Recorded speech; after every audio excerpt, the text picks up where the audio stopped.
Judah Church family, I'm so glad to be with you tonight via TV. I'm so passionate about this message that I didn't want to get out of town for a few days to live out this passage of Scripture without recording to continue the process of Bible study. We're in this series called Psalm 23, The Lord is my shepherd, and God is showing us many, many things through this process. And I want you just with me all over, stand all over the room. Those of you that are here, those of you that are watching online, just stand with me right here. We're gonna quote this scripture together. I've challenged you several weeks ago just to find a way to begin to memorize this passage of Scripture. And over the next several weeks, while we're continuing to go line upon line, precept upon precept, I pray that it gets on the inside of you in such a way that you absolutely have it resonating on the inside of your life and you're able to articulate it.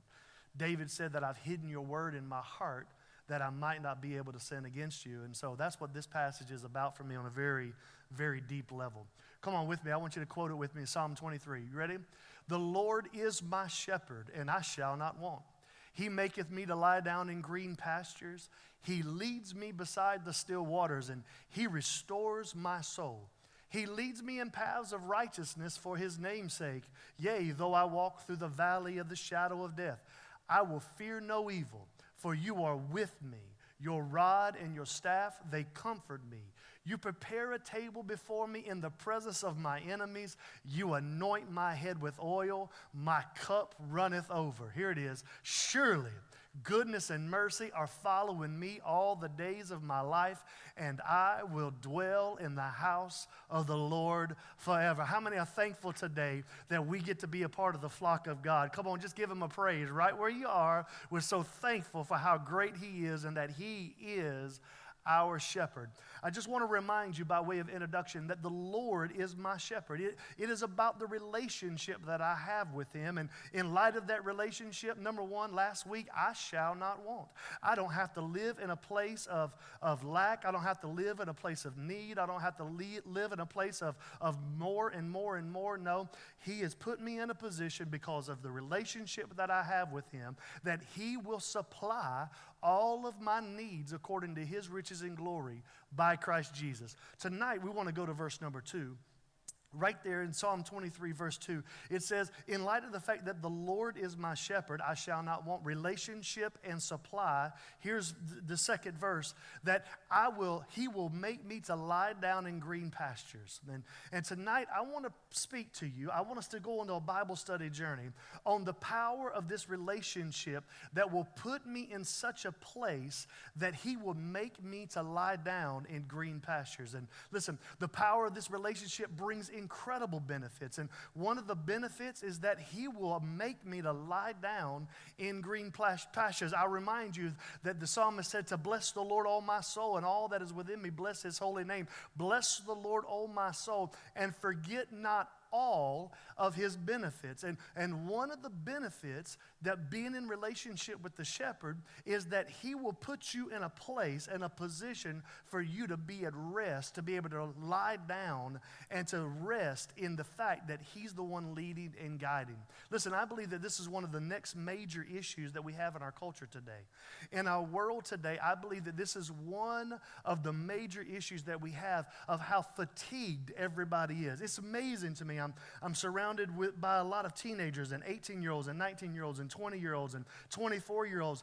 And it is unbelievable to me how many times I hear them communicate how tired they are. And I'm thinking to myself, how in the world can you be tired? You're not old enough yet. Your knees have not been old enough yet to have tired knees. Your back has not been old enough yet for you to have a tired back. Yet something on the inside of our culture today, we live in a perpetual state of fatigue and exhaustion. Why is it that everyone is tired? It's amazing to me how tired we are. We're tired all day, but we're restless all night. Why? Because there is a lack of rest that is happening. Listen, the journey of the shepherd, the relationship that I have with the shepherd is not to get me to sleep, But the reason I'm in relationship with the shepherd is because he's leading me to a place where I can rest. And there is a world of difference between sleeping out of exhaustion, yet remaining rested even in the most heated, very difficult seasons of our life. I don't believe that people are tired today because they need more sleep. I believe that we're tired today because we need to learn how to rest. But you cannot rest if you're not in right relationship. Look at it in verse 1. The Lord is my shepherd. This is the relationship that he has with us. And the fact that he is our shepherd, that we are in a relationship, and he will bring us to a perpetual place where you and I can learn to rest in him. I love this passage in verse number 2. The psalmist said, David said, he said, since the Lord is my shepherd, he will make me to lie down. And this is something I quote on a continual basis when I find myself fatigued or getting tired in some kind of way. That whether it's a cold or whether it's a flu or whether it's a seasonal allergy or whether it's just some kind of ache and some kind of pain, sometimes he has to make me lie down. But one of the benefits of being able to lie down is knowing that I can rest in the fact that if he's the one leading me, I don't have to worry about everything falling to pieces, even though I may be taking some time away for the sake of rest. Look at it in the text. He says that he will make me to lie down. He will make me to lie down. He will make me go to a perpetual state of resting. Listen. In order for a sheep to have the kind of confidence that they have the ability to lie down, listen, it must happen for the sheep to have the shepherd in the field. Hear me, nothing quiets and nothing reassures the sheep like knowing the shepherd is in the field with them. This is the power of relationship. That when the shepherd is in the field with the sheep feels this overwhelming sense of calm because he knows or she knows that the one that's leading them is right there in the middle of the situation.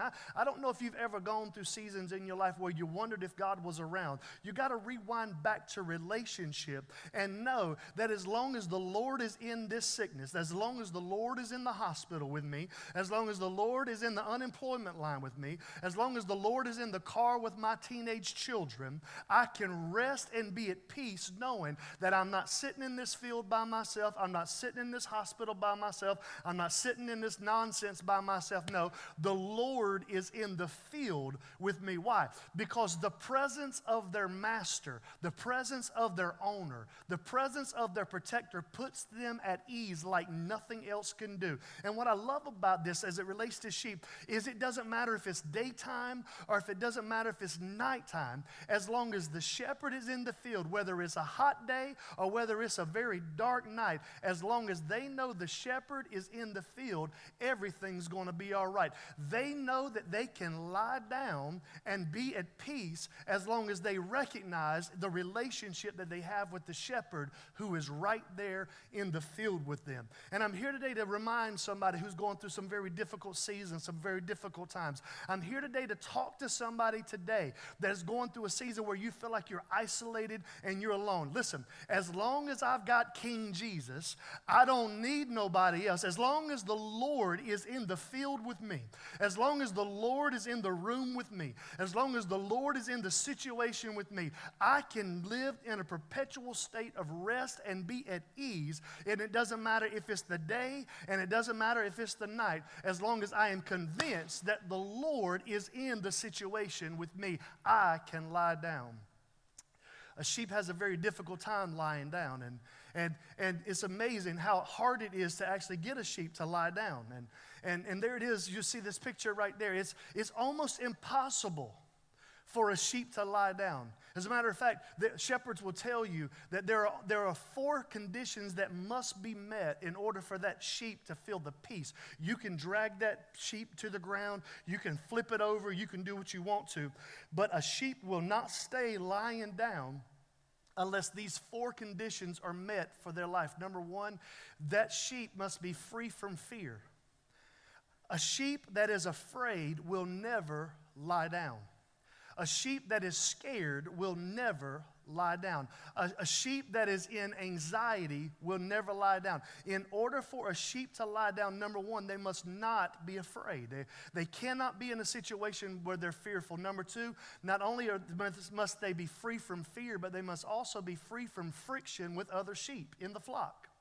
That if there is a rival sheep, if there is another sheep that is trying to hone in on their territory or just bully them or try to create this tension and this competition with them, they'll never lie down. For them to lie down means that their rival, their competitor has the upper hand.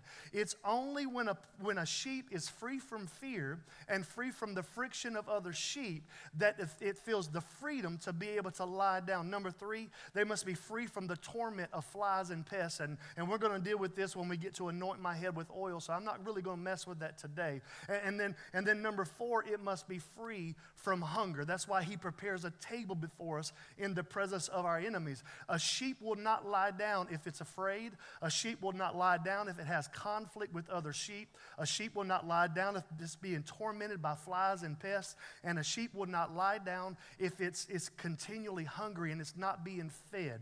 But I want to focus in on the first two a little bit today as he makes us to lie down where we're free from fear and we're free from the friction of others. Watch this. The budding order of often an arrogant sheep or a cunning or a domineering old ewe will boss any bunch of sheep around. The one that's bigger and the one that's badder, the one that's been around longer. They'll walk around and they'll just kind of jockey for position and they'll just be aggravating for the sake of being aggravating because they're just used to being a bully.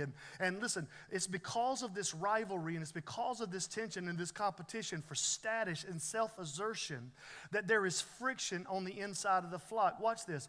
When they have friction between the flock, the sheep become edgy and tense and discontented and restless. When there's friction going on, and those of you that are married, you know how it is, that when you got friction between you and your spouse, you can act like you're sleeping, but the truth is it's kind of restless and it's very awkward. When there's tension going on between you and your kids, those of you that are blessed to have children, you know it's kind of edgy and it's hard to rest and it's hard to relax. Those of you that are blessed to be at a job and you're not remote with everything else isolated, but you're with other people in the cubicle areas, and when there's tension there in the boardroom or it's just awkward and you feel this friction, it's hard to rest. A sheep will take on that level of friction so much so that they'll literally begin to lose weight and they will become even more irritable. It's edgy and it's tense and it's restless and they'll lose weight and they become even more irritable. Watch this. But when the shepherd comes into the picture, when the shepherd comes into view, it doesn't matter how hostile the other sheep is, the one that may be feeling bullied, the one that may be feeling overwhelmed, and even the arrogant one will surrender and submit itself and subject itself to the leadership of the shepherd. What are you saying to me, Pastor? I'm saying that in great seasons of friction, what you have to do is get your eyes off of who you're fighting against and get your eyes on the one you're in relationship with. Watch this. Because if God be for me, relationship, if God be for me, nobody else might as well mess with me because I'm in relationship with the shepherd. And if I'll get my eyes to focus in on the shepherd, I won't have to worry about the friction making me edgy and making me irritable and keeping me from my own rest. The presence of the shepherd makes all the difference in the sheep's behavior. They are able to rest. They're able to lie down because they are free from fear and they're free from the friction of other sheep and they're free from the torment of pests and flies and they're free from this perpetual place where they're staying hungry and they're not being fed. Psalm 23 verse 2, he makes me to lie down, but not just anywhere. Not just anywhere. He makes me to lie down in green pastures. This is really where I'll focus today. That it's in the place of the green pastures that he makes me lie down. He makes me to lie down in green pastures. Hear me. Green pastures don't happen by chance. They are the byproduct of a tremendous amount of labor, a tremendous amount of time, a tremendous amount of skill in the ability to use the land properly. Listen, a green pasture is the result of clearing rough, rocky land, of tearing out brush and roots and stumps, of deep plowing and careful soil preparation. It is the result of seeding and the result of planting special grains and of irrigating with water and husbanding the care of the crops and the forage that the sheep would feed from. Listen, it's not by chance. It just doesn't happen to get a green pasture. You don't just go out into a place and cut down a few trees and all of a sudden lush green foliage begins to harvest and prosper in the land. No, it takes careful, strategic sowing and planting and the removing of things. And it takes a long time with a very skilled shepherd to be able to cultivate the ground in such a way that the sheep can find fulfillment in. And I want you to know today that it's not by chance the way God is navigating your life. It's not by chance. There are things that He's removing. There are things that He is sowing. There are things that He is pruning. There are things that He is pushing away. There are things that He is cutting out of your life. I would submit to you that there are some people that He is cutting out of your life. But all of it is for the express purpose of putting you in a pasture that is so plentiful, that is so full of the nutrients you need, that you're able to lie down free from fear, free from friction, free from the tormenting of pests and flies, and free from the desire of always needing to be satisfied with more and more consumption because of how low the quality of your current life may feel and be. He makes us to lie down in green pastures. Green pastures just doesn't happen by chance. Look at this picture. It doesn't happen by chance. And the reason it doesn't happen by chance is because green pastures are essential to the success of sheep. It's essential to it. That when lambs are maturing, the ewes, they need green, succulent feed. In order for a young lamb to find the proper nutrients from the inside of its mother, that mother has to have a green succulent feed. Because in order for that little lamb to get the nutrients it needs, there must be a heavy milk flow that comes from the ewe. Green pastures make it possible for the flock to fill up quickly and then lie down quietly to rest. In other words, a mother who has a lamb counting on it, the lamb is pulling from it, but the ewe, the mother, is pulling from the pasture that the shepherd has put her in. And if the pasture that the shepherd has put her in doesn't provide the quality that she needs, she won't have the quality of the lamb, what the lamb needs coming out of her. There'll be something nasty coming out of her if there's something nasty going into her that the shepherd has put her in front of. In other words, you can only draw out of you what's already being consumed in you. In other words, if it's garbage in, it will be garbage out. But if the shepherd has put me in a lush green pasture, and He set me in a place that there should be a heavy milk flow that flows out of me to the people that are counting on me. And I don't know how you feel, but sometimes in my life, I feel like my wife is drawing on me. I feel like my children are drawing on me. I feel like my staff is drawing on me. I feel like my church is drawing on me. I feel like other ministers are drawing on me. And if I'm not constantly in a lush green place, I won't be able to pour out of me what they need if I'm not taking in what my shepherd is giving for me to be able to do. How can they pull from me if I'm so exhausted I can't even eat myself? This is the conversation I have with ministers all the time, that it does not matter what you do. You cannot outperform your pastoring. You must be a pasturer before you're ever a pastor. That the only way that I can make myself be anything of use to anybody that's counting on me is if I make sure that I'm in right relationship with the one who is leading and who is guiding me. Watch this. Green pastures make it possible for the flock to fill up. It makes it possible for the flock to fill up so that the ewe can rest while she's feeding.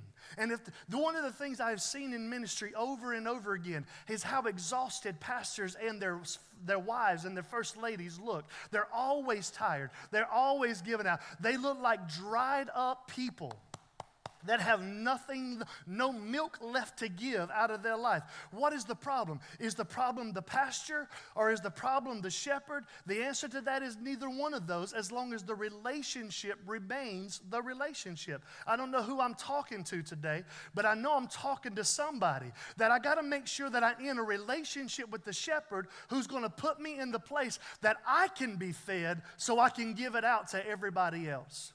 Listen, a hungry, ill-fed sheep is always on his feet. A hungry, ill-fed sheep is always on the move. A hungry, ill-fed sheep is always searching for the next sermon.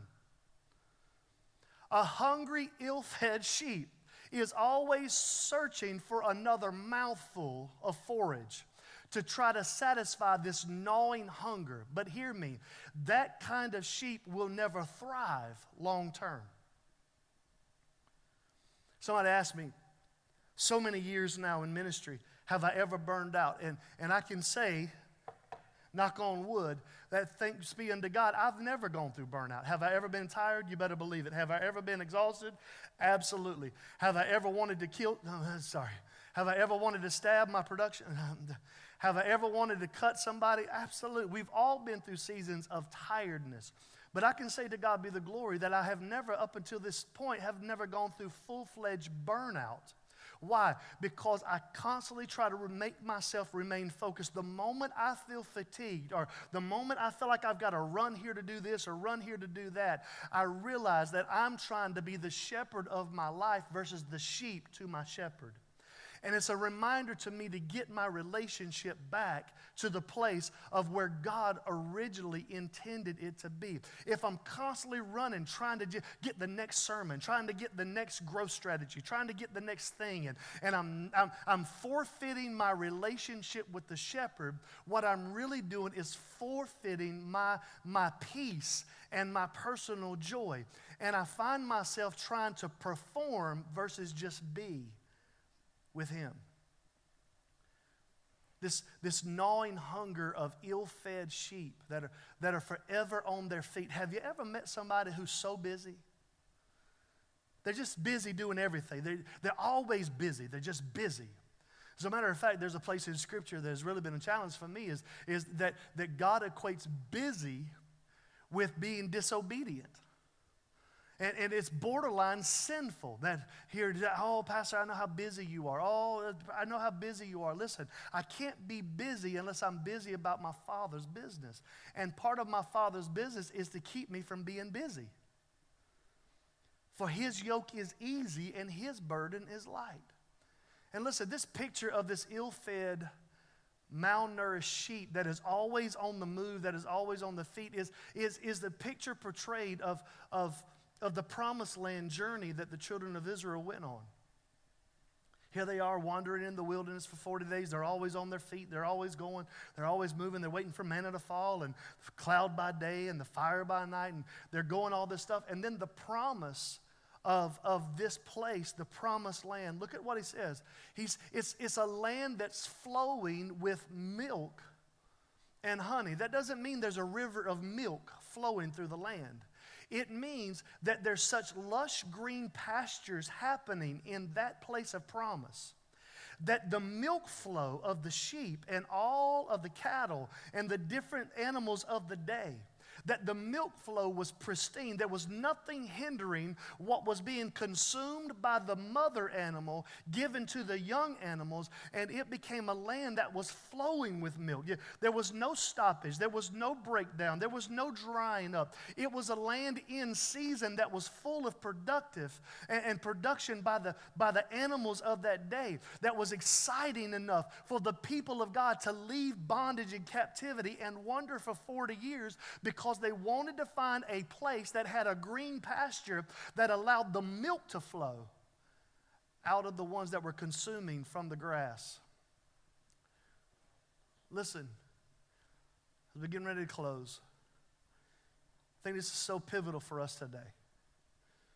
And this is one of the moments why I couldn't miss this Bible study, is you can only rest when you are in the right relationship.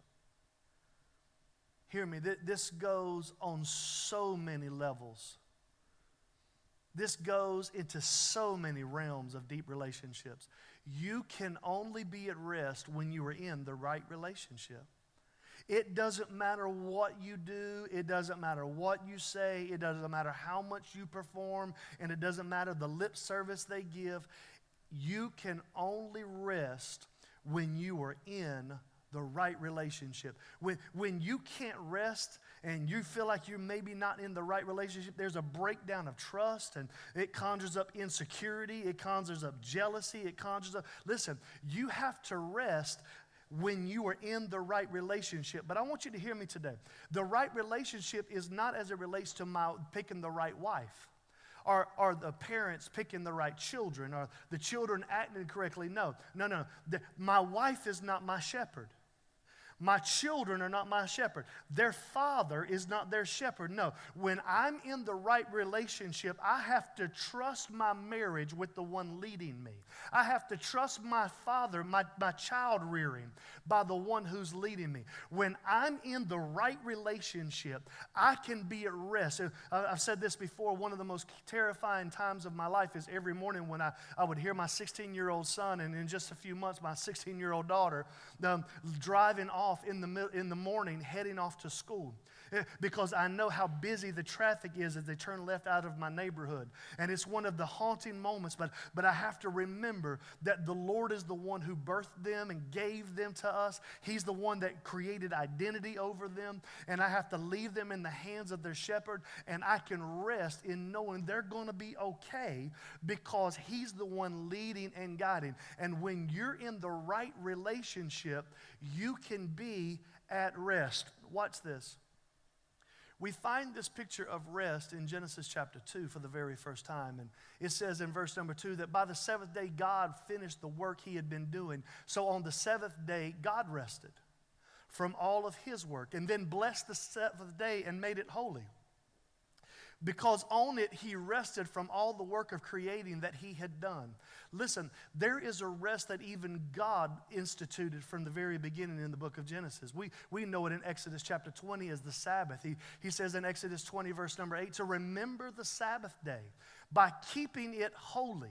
6 days you shall labor and do all your work, but the seventh day is a Sabbath day to your Lord. That here's God in the very beginning, in Genesis and now in Exodus, as He's releasing the 10 Commandments, letting us know that there is a perpetual rest He wants you and I to live and operate in.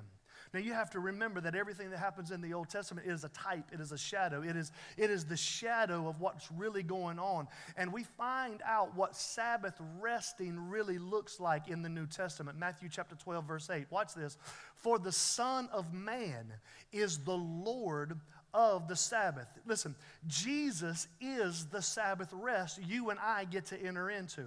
In the Old Testament, they talked about a day, but it was a prophecy of the day when Jesus would come on the scene, and we would no longer have to enter into a day of the week, but we could enter into an age, a day, where we enter into the beloved through the second Adam, that we can live in a perpetual state of rest. Here's what Jesus, the Lord of the Sabbath, said in Mark chapter 2, verse 27.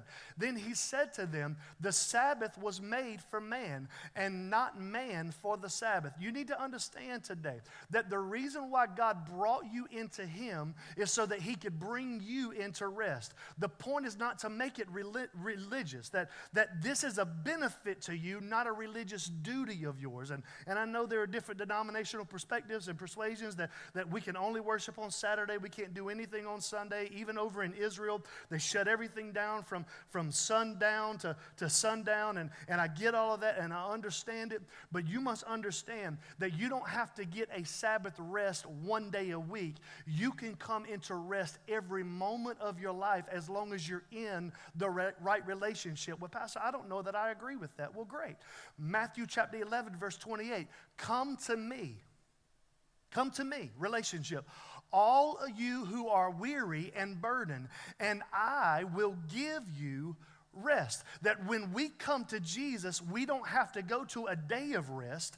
We get to continually be at rest in Him. As long as I'm in relationship with Him, I can be in a perpetual state of resting. That even in hot, very dreary, very hard days, I can be at rest. In very lonely, fearful, frightening times in the midnight hour, I can still be at rest. This is why it's become a life verse of mine, as Psalm chapter 4, verse number 8, that he says, I will both lie down and sleep in peace, because you alone, O Lord, make me to dwell in safety. Psalm 4 and 8. That I will not just sleep and I will not just lie down, but I will be at a perpetual state of rest, and then I will sleep too, because you make me to dwell in safety. Here it is again, that the only way I can lie down, the only way that I can sleep is if I'm in the right relationship that fosters that kind of peace in my life. The final passage that I'll give you tonight on this Bible study is Hebrews chapter 4. Look at verse number 9. That even now, the New Testament, that there remains then a Sabbath rest for the people of God. Listen, the Lord is your shepherd, and He wants you at rest. That there remains a rest for the people of God. Here's verse 10. For anyone who enters God's rest also rests from their works, just as God did from His, echoing Genesis chapter 2. Therefore, let us make every effort to enter that rest, so that no one will perish by following their example of disobedience. Here's what the writer of Hebrews is telling us, that if you're going to work to rest. That if you're going to labor, you need to labor to rest. That doesn't mean labor to sleep. That means labor to be in the right relationship that will bring the rest that you need. That if you're going to enter anything, you got to enter the relationship that is going to bring rest in your life. That if you're going to work for anything, work for the right relationship that will bring the kind of rest that you're really needing. Some of you under the sound of my voice today are exhausted. You're mentally exhausted. You're emotionally exhausted. You're financially exhausted. You're just exhausted. You're tired all the time. You're just tired. You go to bed tired. You wake up tired. You're just tired all the time. Listen, I believe that the Lord, the shepherd, is calling you and I to enter into Him, and there we may be able to find the rest we're looking for. Listen, you don't need a 5-day sabbatical. You don't need a long weekend. You don't need a vacation. You don't need a cruise. You don't need to know. What you and I must have is the right relationship, in the right relationship standing, that will bring us to the rest that the shepherd has provided for us. Today, tonight, in this moment, I believe what God is trying to call you and I to, hear me, is Him. That when the Lord is my shepherd relationship, I shall not want supply. Since the Lord is my relationship, since the Lord is my shepherd, verse 2, He will make me to lie down in green pastures. That there is something that God has been building that is lush enough, that is green enough, that is fruitful enough, that you and I can eat, be satisfied, and find rest. Since the Lord is my shepherd, He makes me to lie down in green pastures. Vince and the worship team are already playing. This moment is already being set. This atmosphere is being set. And I believe with all of my heart in this moment, there are some tired people that He's about to just bring rest to. You've been running here. You've been running there. You've been trying to hook and crook this. You've been trying to hustle the game. You've been trying to do all of these things you've been trying to do, when all that He's asked you to really do is come into relationship that will give you the access code to enter that rest. Father, in this moment, I pray that you would realign our relationships again, oh God. that you would help us to labor to rest, to labor to enter into that relationship, to get our alignment back in order. Because you are the one who guides, you are the one who guards, and you are the one who governs our lives. You are the shepherd. Today, Spirit of the living God, I pray that you would move in such a way that it would bring us into rest. Resting in you. Because we're counting on you. We ask it in Jesus' name. Come on, stand with me all over the room. Just slip up those hands and just begin to worship. Vince is about to lead us right here. Just stand all over the room. Come on, just speak worship. Just speak praise. Just speak worship. Come on, he's your shepherd today. And he's making some of you to lie down right here in green pastures, free from fear, free from the friction, free from the torment of the pestilence that we're having to contend with, free from that hunger, that desire of never being satisfied. He is our relationship. He is our supply, and he is our rest. Come on, speak worship right now all over the room. We give you praise, oh God.